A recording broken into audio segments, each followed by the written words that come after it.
झारखंड में जब से हेमंत सोरेन की सरकार बनी है, बालू और खनन माफियाओं को लेकर विपक्ष सरकार पर हमलावर रहा है। विधानसभा में भी कई बार हंगामा हो चुका है। हालात ऐसे हो चुके हैं कि सरकार को सदन में सफाई तक देनी पड़ी है। बावजूद इन सब के राज्य के अलग अलग इलाकों में बालू का अवैध खनन जारी है। बीजेपी ने इसे अवैध खनन की अद्यतन विजुअल जानकारी देते हुए सरकार पर कई गंभीर आरोप लगाए हैं। बीजेपी का कहना है कि सब कुछ मुख्यमंत्री की देखरेख में और उनके संरक्षण में हो रहा है कि हेमंत सोरेन की सरकार ने यहाँ तक कहा कि यदि जिले में अवैध खनन होता है तो सीधा सीधा इसका जवाबदेही एसपी और उपायुक्त के ऊपर पड़ेगा। आज आप बताइए कि किस एसपी और उपायुक्त को इसका जवाबदेह हेमंत सोरेन की सरकार बनाई है या किसी पे एक्शन हुआ है अवैध खनन को लेकर? यदि अवैध खनन हो रहा है तो कार्रवाई होनी चाहिए। यदि अवैध खनन नहीं हो रहा है तो फिर राम राज्य झारखंड में है, फिर पीसी का कोई मतलब ही नहीं बनता है।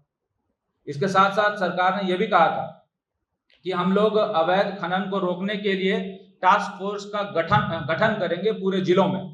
अब आप बताइए कि बालू के अवैध खनन को रोकने के लिए हेमंत सोरेन की सरकार ने कोई एक टास्क फोर्स हो जो मुस्तैदी के साथ बालू घाट गया हो और बालू घाट में जाकर वहां पर एक्शन लिया हो, तो मुझे लगेगा कि हेमंत सोरेन ने 1% 2% अपना काम किया।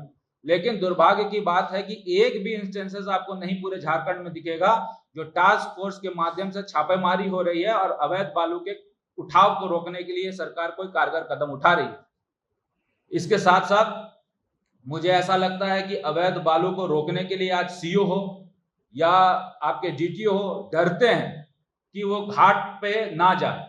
घाट पे यदि वो जाएंगे तो उनको अपने जान का खतरा होता है और कई एक ऐसे जगहों पर देखा जाता है कि डीएमओ को एक होम गार्ड तक मुहैया यह सरकार नहीं करा रही है कि आप अवैध खनन को रोकने के लिए कार्य करें।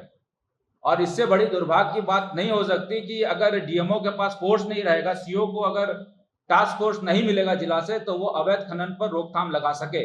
इसलिए जितनी भी घोषणाएं हेमंत सोरेन की सरकार ने और हेमंत सोरेन ने विधानसभा के अंदर की थी, आज वो सारी की सारी घोषणाएं मुझे लगता है खोखली साबित हो रही है, क्योंकि जिस प्रकार से उनकी ही सरकार के लोगों ने उनकी कलई खोली, तो आप मुझे और आपको समझने के लिए कुछ बहुत ज्यादा सबूत की आवश्यकता नहीं है।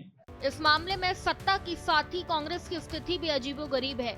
2 दिन पहले पार्टी के झारखंड प्रभारी ने भी अवैध खनन को लेकर सरकार पर निशाना साधा था, लेकिन जब विपक्ष वैसे ही आरोप लगा रहा है तो कांग्रेस बचाव की मुद्रा में दिखाई दे रही है।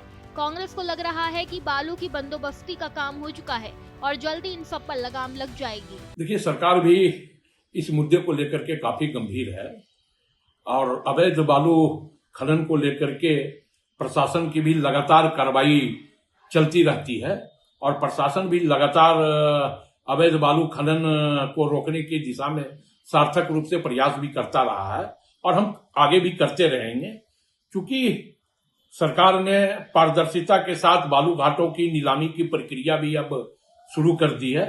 तो ऐसे में हमें लगता है कि बहुत जल्द इन तमाम चीजों पर रोक लग जाएगी, क्योंकि हमारा भी यह मानना है कि अगर अवैध बालू खनन होगा तो स्वाभाविक तौर पे राज्य का राजस्व का एक और जहां नुकसान हो रहा है, वहीं दूसरी ओर इससे राज्य की हानि भी हो रही है।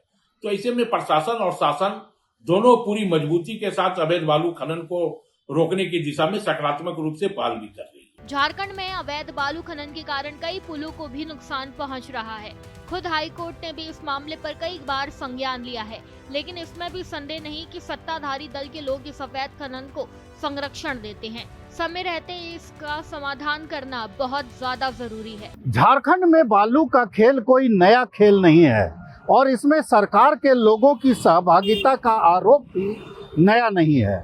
ऐसे में बार बार जब माननीय हाई कोर्ट ने भी इस पर संज्ञान लिया है, सरकार को चाहिए कि इस मामले को पूरी तरह से दुरुस्त कर ले, ताकि सरकार के लोगों पर बालू के अवैध व्यवसाय का आरोप न लगे। भारत एक्सप्रेस के लिए कैमरामैन धर्मेंद्र के साथ मधुकर आनंद, रांची।